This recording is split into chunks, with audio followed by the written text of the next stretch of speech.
পাঁচটা ভুল যা চুপচাপ আপনার জীবন ধ্বংস করছে। আপনার জীবন হয়তো একদিনে নষ্ট হচ্ছে না, কিন্তু কিছু ছোট ভুল প্রতিদিন আপনাকে পিছিয়ে দিচ্ছে।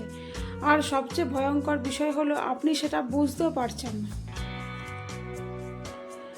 আজই এই পাঁচটা ভুল ছাড়ুন, না হলে একদিন আফসোস করবেন যখন সময় আর ফিরে আসবেন। নাম্বার 1, সব সময় কাল থেকে শুরু করব ভাবা। আজ না কাল করব, এই একটা কথাই হাজারো স্বপ্নকে কবর দিয়েছে। যারা অপেক্ষা করে তারা পিছিয়ে পড়ে। নাম্বার 2, অন্যের সাথে নিজেকে তুলনা করা। অন্যের সাফল্য দেখে হতাশ হওয়া বন্ধ করুন, কারণ আপনি তার চ্যাপ্টার 20 দেখেছেন আর নিজের চ্যাপ্টার 1-এর সাথে তুলনা করেছেন।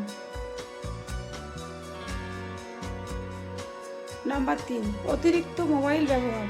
আপনি ভাবছেন শুধু সময় কাটাচ্ছেন, কিন্তু আসলে আপনার ফোকাস, ডিসিপ্লিন আর ফিউচার হারাচ্ছেন।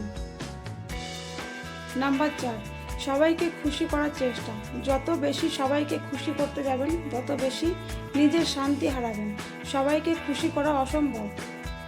নাম্বার 5, নিজের ওপর বিশ্বাস না রাখা। যেদিন আপনি নিজের ক্ষমতা নিয়ে সন্দেহ করতে শুরু করেন, সেদিন থেকেই আপনি হেরে যেতে শুরু করেন।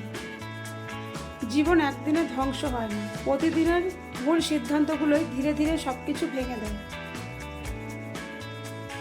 আজকের ভিডিওটা যদি ভালো লাগে অবশ্যই একটা লাইক করবেন, আর এই রকম ভিডিও পেতে আমাদের চ্যানেলটা সাবস্ক্রাইব করে রাখবেন। ধন্যবাদ।